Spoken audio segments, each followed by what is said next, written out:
ऋषिमुनियों की पावन धरती, देश धर्म का नाता है। कहते सारे लोग यही है, वो हमारी माता है।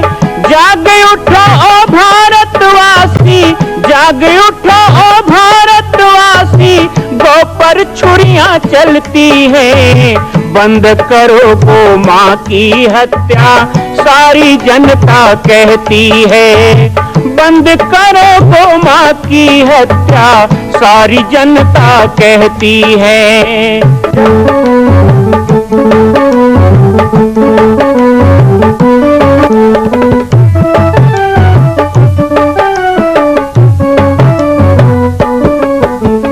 जगह जगह पर बूचड़ खाना, लाखों गौएं कटती हैं। किसे सुनाए व्यथा हमारी, नैना नीर बहाती है। रक्षा करना गौ माता की, रक्षा करना गौ माता की, गीता ज्ञान सिखाती है। बंद करो गौ माँ की हत्या, सारी जनता कहती है। बंद करो गौ माँ की हत्या, सारी जनता कहती है। जय श्री राम, जय गौ माता, जय गोपाल।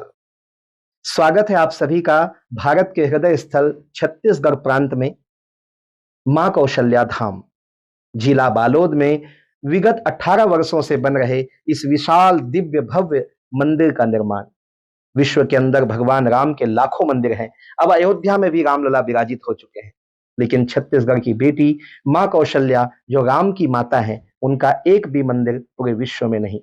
इसीलिए यह विशाल तीर्थ का निर्माण विगत वर्षों से चल रहा है बालोद जिला छत्तीसगढ़ में। 25 करोड़ की लागत से बनने वाला 108 फीट ऊंचा, 65 फीट चौड़ाई और 136 फीट लंबाई का राजस्थान के ठोस पत्थरों से बनने वाला यह मंदिर हजारों वर्ष तक भारत में 5वें धाम कौशल्या धाम के रूप में स्थापित रहेगा। 3 तल के इस मंदिर में प्रथम तल पर भगवान शिव, मध्य तल में गोद में रामलला को लेकर स्वर्ण सिंहासन में मां भगवती कौशल्या विराजित होंगी और तीसरे तल पर पंचमुखी हनुमान। इसके अलावा सामाजिक समरसता को समर्पित यह मंदिर सनातन हिंदू धर्म के समस्त देवी देवताओं महापुरुषों की मूर्तियों से सुसज्जित होगा। आप सब एक एक मूर्ति का संकल्प भी इस मंदिर के लिए कर सकते हैं। ध्यान रखिएगा, यह अवसर बार बार नहीं मिलेगा, क्योंकि 2026 में मां कौशल्या का दिव्य भव्य धाम स्थापित हो जाएगा। मां कौशल्या विराजित हो जाएगी। एक बार पुनः आप सबको निवेदन करूंगा, आइए, जुड़िए और सबको जोड़िए इस विशाल तीर्थ के निर्माण में। मैं राम बालक दास महात्यागी आप सभी को आह्वान करता हूं, संपूर्ण प्रदेश एवं देशवासियों को, कि जिस तरह रामलला के दिव्य भव्य मंदिर के लिए आप सब ने मुक्त हस्त से दान दिया है, इसी तरह मां कौशल्या के एकमात्र विश्व के प्रथम धाम के निर्माण में आप सभी मुक्त हस्त से दान दें। यह दान 3 आहुति के रूप में लिया जा रहा है। हम 1100, 1700, 5100, 11,000, 21,000, 1 लाख, उससे भी अधिक जो भी राशि करना चाहें 2025 और 26 के अंतर्गत 3 बार देने का संकल्प लें। हमारी माताओं से कहूँ, हर छठ का त्योहार जन्माष्टमी से 2 दिन पहले मनाया जाता है। इस दिन हल छठ माता, शीतला माता और भगवान बलराम की पूजा की जाती है। इस पर्व को ललही छठ, रांधण छठ, बजराम जयंती, कमर छठ, हल छठ इत्यादि 6 नाम से पुकारा जाता है। इस दिन महिलाएं व्रत रहती हैं और घर में किसी साफ सुथरी जगह पर छठ माता की आकृति बनाकर उसकी विधि विधान से पूजा करती हैं। इस पूजा में दही, चावल और महुआ का उपयोग किया जाता है। यहाँ हम आपको बताएंगे कि हल छठ के व्रत की कथा क्या है। एक कथा के अनुसार तो यह भी है कि एक राजा थे जिन्होंने जल के लिए सागर खुदवाया, घाट बनवाए, परंतु उसमें पानी नहीं आया। इससे राजा चिंतित हो गया और सोचने लगा अब क्या किया जाए। राजा ने गांव के पुरोहित को बुलाकर उपाय पूछा। पंडित ने कहा, राजा उपाय तो बड़ा कठिन है, लेकिन यदि किया जाता है तो उससे पानी अवश्य आएगा। राजा ने कहा, उपाय तो बताइए, हम करेंगे। तब पंडित ने राजा से कहा, अगर तुम अपने बड़े लड़के या लड़की की बलि दे दो तो जल अवश्य सागर में भर जाएगा। ये सुनकर राजा चिंतित हो गए। यह देख के पंडित ने कहा, राजन, यदि तुम अपनी बहू को यह कहकर मायके भेज दो कि तुम्हारी माँ की हालत बहुत खराब है, जाओ उन्हें देख आओ, तो ये उपाय किया जा सकता है। राजा ने ऐसा ही किया। ये सुनकर बहू बहुत दुखी हुई और सोचने लगी कि आज हल छठ के दिन ये कौन सी परेशानी आ गई। वो रोती पीटती अपने माँ को देखने दौड़ गई और जब मायके पहुंची तो उनकी माँ ने इस तरह व्याकुल देखा तो चौंक गई। कहने लगी, अरे हमें क्या हुआ है, हम तो ठीक हैं, आज हल छठ का दिन है, ख्यातन की मेड़ और लड़किन की महतारी का क्या हुई, तुम भला रोती पीटती क्यों आ गई हो, जरूर कोई तुम्हारे साथ छल किया है। उसकी पुत्री ने कहा, अम्मा हमसे तो कहा गया तुम जाओ और तुम्हारी माँ की तबीयत खराब है। बहू की माँ ने कहा, बेटी हम तो सुना है कि ससुर सागर बनवाए हैं और वहाँ पानी नहीं आ रहे हैं तो वहाँ बलि देना है, क्या पता तुम्हें भेजकर तुम्हारे पति को ही बलि देने वाले हो। माँ की बात सुनकर बहू अपने ससुराल के लिए निकल पड़ी और रास्ते में रोती पीटती हर छठ माता की मनौती मानते गई। रास्ते में उसने देखा कि जिस सागर को उनके ससुर ने बनवाया था वो जल से भर गया है, पुरैन पान लहरा रहे हैं, वही बालक खेल रहा है। वह उसी सगरा की ओर दौड़ती हुई गई तो देखा ये तो उन्हीं का पुत्र था। बहू ने अपने पुत्र को गोदी में उठा लिया, उसे चूमने लगी, हर छठ माता को मनाने लगी क्योंकि उन्हीं की कृपा से आज उनका पुत्र जीवित था। जब वह घर आई तो उसने देखा घर का दरवाजा बंद है। द्वार खुलवाया तो कहने लगे, आज तो अपने लड़के का बलि दिया है राजा ने, इसलिए यहाँ शोक है। लेकिन बहू की गोद में अपने पोते को खेलता देख कर के राजा क्षमा मांगने लगा कि मैंने तुम्हारे बेटे का बलि दिया था, लेकिन ये तो हर छठ माता की कृपा है जिसने लौटा दिया। तो इस तरह सकरी माता बनाकर पूजा किया जाता है और अपने संतान के ऊपर आए हुए मौत के साया को दूर करने की प्रार्थना की जाती है। हर छठ से जुड़ी एक कथा के अनुसार एक ग्वालिन थी, उसका प्रसव काल निकट आ गया। एक तरफ प्रसव से व्याकुल थी, दूसरे उसका मन दूध दही बेचने में लगा हुआ था। उसने सोचा यदि प्रसव हो गया तो गोरस यानी दूध दही यूं पड़ा रह जाएगा।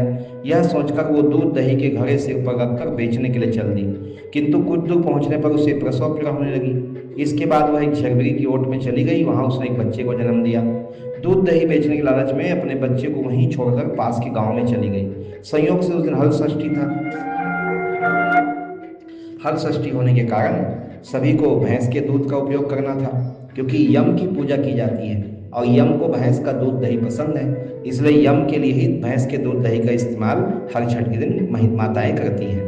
लेकिन उस महिला ने गाय भैंस के मिले हुए दूध को केवल भैंस का दूध बताकर गांव वालों को बेच दिया और इस तरह दूध बेचकर वो लौटी। वहीं दूसरी तरफ जहां उसने अपने बच्चे को झरबेरी के नीचे छोड़ा था, वहां एक किसान हल जोत रहा था। अचानक उसके बैल भड़क गए और हल का फाल कांटा बालक के शरीर में घुस गया। ये देख के किसान बहुत दुखी हुआ, लेकिन फिर भी उसने हिम्मत और धैर्य से काम लिया। उसने झरबेरी के कांटों से बच्चे के चीरे हुए पेट में टाँके लगाए और वहीं छोड़कर चला गया।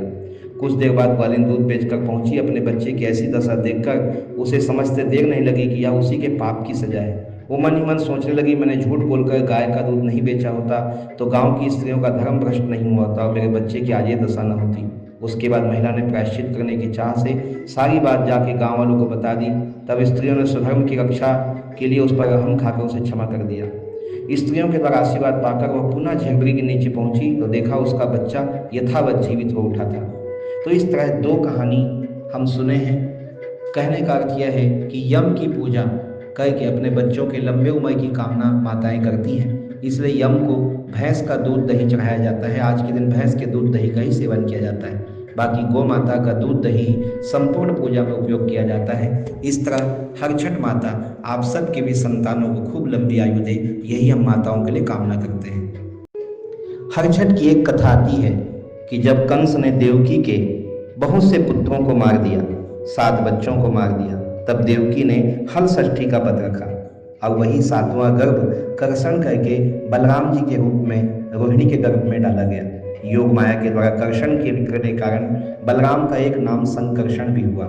हर छठ की कथा, कमर छठ की पूजा, हल षष्ठी का व्रत इसीलिए प्रसिद्ध है क्योंकि इस दिन बलराम का जन्म हुआ था। माता देवकी के द्वारा किए गए व्रत से प्रसन्न होकर छठ माता ने उनको वरदान दिया कि जिस तरह आपके 7वें और 8वें संतान की मैं रक्षा कर रही हूँ, इसी तरह जो भी मेरा व्रत करे उन स्त्रियों के संपूर्ण संतानों की रक्षा मैं करूँगी। हल षष्ठी की एक कथा के अनुसार महाभारत काल में द्रौपदी के परिवार की सुख शांति और रक्षा के लिए छठ पर्व मनाया गया था। जब पांडव अपना सारा राजपाट जुए में हार गए, तब द्रौपदी ने छठ का व्रत रखा और अपने संतानों के लिए, वहीं कुंती ने अपने पांडवों के लिए व्रत किया और उस समय छठ माता की पूजा की। सूर्यदेव और छठी मैया का संबंध भाई बहन का है। भगवान सूर्य की बहन का ही नाम छठ है। कई जगह छठ पूजा सूर्य उपासना के रूप में की जाती है और कई जगह छठी माई की पूजा कमर छठ के रूप में। हालांकि सूर्य और छठ माता ये दोनों भाई बहन मिलकर ही संतान की रक्षा करते हैं। आओ सुघर कमर छठ के कथा ला हम छत्तीसगढ़ी गलो एक कन महतारी मन संग गोठियात हन। छत्तीसगढ़ में महतारी मन अपन संतान के सुख शांति समृद्धि और दीर्घायु खातिर हल षष्ठी के व्रत रही थे। लोक भाषा में हल षष्ठी ला कमर छठ घलो कहे जाते। एक रूप में ले जाने जाते। तिही पाए के कमर छठ व्रत ला पुत्रष्टि व्रत घलो कहे जाते। महतारी मन कमर छठ व्रत ला भादो महीना के कृष्ण पक्ष और अंधियारी पाक के छठ में रखते। कमर छठ के व्रत पर कतनो कन कथा हवै। ऐसे कहे जाते कि ही दिन भगवान बलभद्र के जन्म हुए गई से ओकर शस्त्र के रूप में हल अने नांगर ला मान्यता मिले गई से। तिही पाए के कमर छठ ला हल षष्ठी व्रत घलो कहे जाते। अलग अलग विद्वान मन के कमर छठ व्रत ऊपर अलग अलग मत है। जन श्रुति के मुताबिक कमर छठ उपास रही के माता गौरी है कार्तिक ला बेटा के रूप में पाए रहीस। ओकर गोसाइन के नाम षष्ठी रहीस। तेही पाए के कमर छठ व्रत ला हल षष्ठी व्रत कहे जाते। ऐसनो घलो कहे जाते कि सतयुग में समूह नाम के राजा रहीस जेकर गोसाइन के नाम सुवर्णा रहीस। उनकर एक जिन हस्ती नाम के बेटा रहीस जेकर अल्पायु में मौत हो गई। जेकर सती राजा रानी मन भारी दुखी होके विलाप करे लगिन। उनकर दुखी पुकार ला सुन के षष्ठी देवी माता हा प्रकट होके भादो महीना के अंधियारी पाक के छठ के दिन उपास रहे ले ओकर बेटा ला जीवित करे बर आश्वासन दिस। रानी मन लगा विधि विधान ले पालन करके कमर छठ उपास रहीस तब ओकर बेटा जीवित हो गए। एकर सती घलो कमर छठ माने जाते। कुल मिला के हल षष्ठी कमर छठ या बलभद्र जी के जन्म दिवस हमारे छत्तीसगढ़ में बहुत बड़े अपन बेटा लइका उनकर तिहार है। ये दिन माता मन सुघर व्रत करके अपन बेटा मन ला पोतिया मारथे। ओकर अंदर सुंदर सुंदर भावना लेके माता गौरी पार्वती सगरी दाई षष्ठी माता पूजा करथे। ऐसन दाई महतारी मन ला हम मन दोनों पैरी जोड़ के प्रणाम करत हन। ये माता हो हम ला आशीर्वाद दो। हम तोहर लइकन तुहर जैसे माता मन के आशीर्वाद पाके हम अच्छा अच्छा काम करबो और अपन देश के अपन धर्म के सर ला ऊपर उठाबो। आज के दिन में सब महतारी बहनी मन जते उपास हावे व्रत हावे सुंदर पसहर चावल खा के और कई किस्म के भाजी चढ़ा के पूजा करथे। वो सब माता महतारी मन के हम पाँव पड़त हन और सब जन के आशीर्वाद के कामना करत हन। कौशल्या धाम हमार दाई हो माता कौशल्या जिन राम ने जन्म दी से हमार छत्तीसगढ़ के बेटी है। सोचो आज भारत के अंदर या पूरा दुनिया के अंदर में कौशल्या माता असन माता नहीं है और राम असन बेटा नहीं है। जिन राम असन बेटा जन्म दे ऐसन कौशल्या महतारी के सुंदर मंदिर है अब पूरा होल जाते। 2026 में माता कौशल्या की स्थापना होल बर जात है।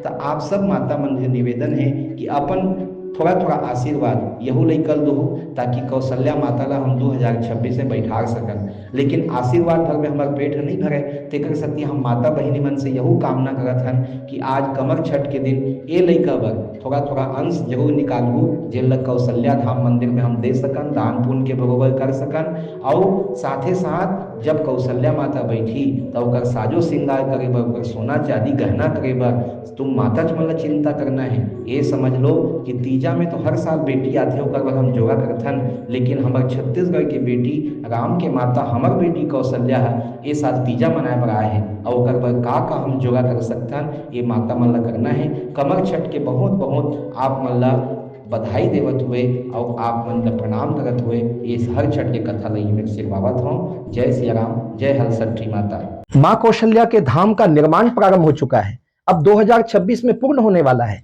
अरे अंगद हनुमान नहीं तो गिलहरी तो बनिए। एक छोटा सा संकल्प आप अपने मां भगवती के लिए नहीं कर सकते हैं? यदि आप राम भक्त हैं तो मैं चाहूंगा कि मां कौशल्या के धाम के निर्माण के लिए आप अपने जीवन का एक अंश जरूर समर्पित करें। आइए हमारे नीचे चल रहे व्हाट्सएप नंबर और अकाउंट डिटेल पर संपर्क करके अपने जीवन का एक अंश लगाकर आप भी पुण्य के भागी बने। मैं राम बालक दास महात्यागी, मां कौशल्या धाम, जिला बालोद, छत्तीसगढ़ से। मां कौशल्या की पावन जन्मभूमि छत्तीसगढ़ प्रांत में बालोद जिला में स्थित है श्री सर्वसिद्ध शक्तिपीठ जामड़ी पाटेश्वर धाम। परम पूज्य सद्गुरुदेव राजयोगी बाबा जी की तपस्थली श्री पाटेश्वर धाम और विश्व के अद्वितीय मां कौशल्या जन्मभूमि मंदिर निर्माण का दर्शन करने और इसी प्रकार समसामयिक विषयों पर अपना ज्ञानवर्धन करने के लिए और 10,000 गायों के लिए बनने वाले श्री हनुमान नंदीशाला गो अभ्यारण्य का समाचार प्राप्त करने के लिए आप सभी देखते रहें YouTube चैनल पर और हमारे चैनल को आप सभी सब्सक्राइब करें, घंटी का बटन दबाएं ताकि आप सूचनाओं से जुड़े रह सकें। जय श्री राम, जय गौ माता, जय गोपाल।